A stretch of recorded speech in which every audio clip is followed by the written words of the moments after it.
Fallout Equestria, E-201, by Striker1959, read by Forrest M.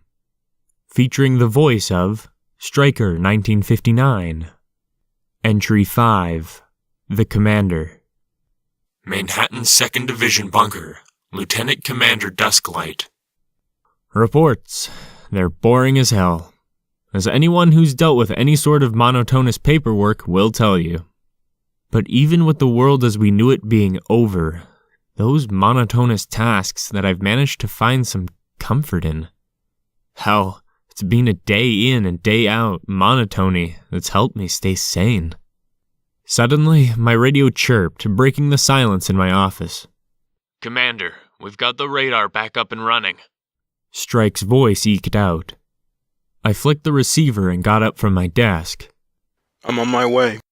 My office was right off the bunker's control room, where a number of my fellow guards were all doing about their duties.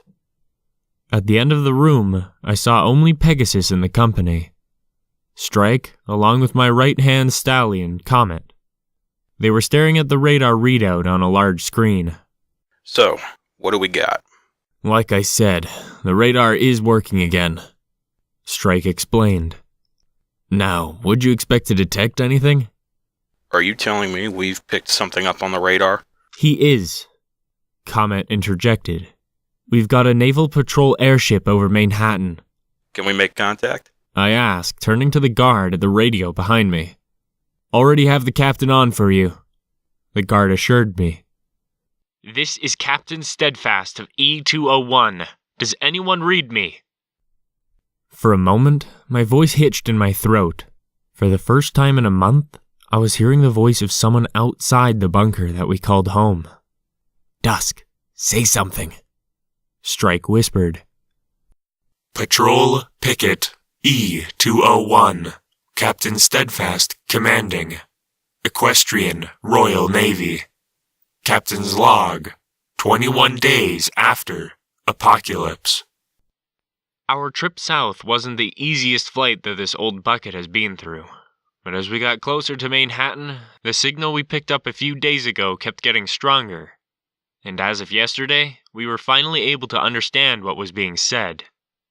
We had stumbled upon the communications channel of a group of guards, but not just any guards, royal guards.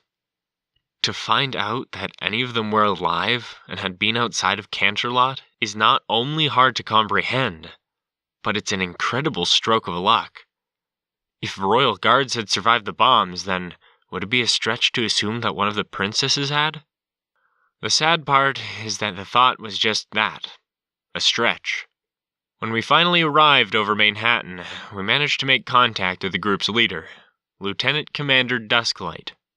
From what I could gather from the personnel files that were held within 201's computer banks, Lieutenant Dusk had been given command of Alpha Company, one of 3 companies that had made up the Royal Guard's secondary division. Our lack of up-to-date data information regarding ranks and unit deployments was certainly a hindrance, as our last update to the deployments of non-Navy units was received over a month before the bombs fell, as it wasn't considered to be priority information for us to have. The environmental suits came in handy once more, as radioactive rain had left the environment outside the picket hazardous. Even luckier was the presence of a decontamination shower which removed every bit of radioactive material that had clung to the suits every time the members of the crew disembarked. With all that out of the way, Dusk happily provided us with a more up-to-date deployment history for the entirety of the Equestrian military. As it turned out, he had been promoted only 2 weeks prior to the bombs and had been assigned command of the entire 2nd Division. But with the companies deployed to the facilities in the southern tier of the Crystal Mountains and the bluffs outside of Vancouver, all 3 companies had been spirited out of Canterlot during a Zebra missile bombardment, with the exact reason for the decision entirely unknown.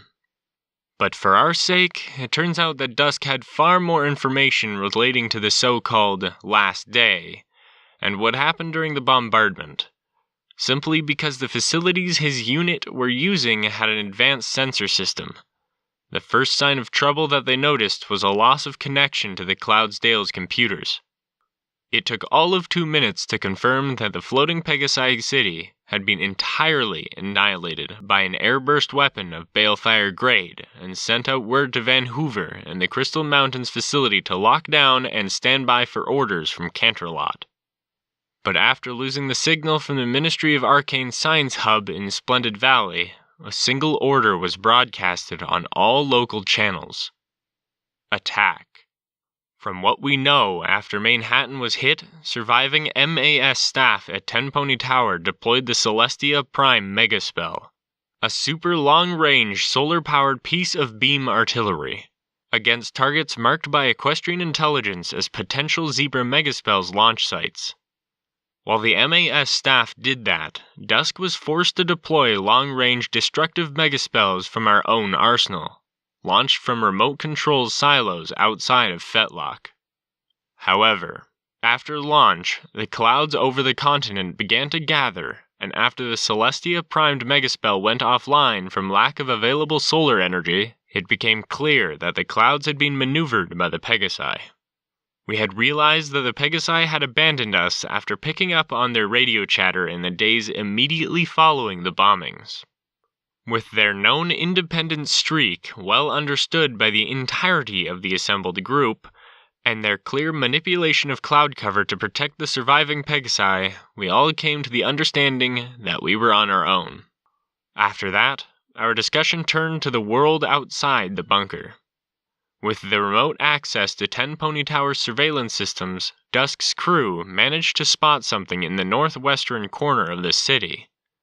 Previously, they had no means to investigate this object of interest, but our arrival has presented an opportunity. Instead of hiking across the city through the radioactive fallout and collapsed buildings, we can now simply fly over it all. We'll begin planning for the expedition immediately, and we'll be deploying within the next few days.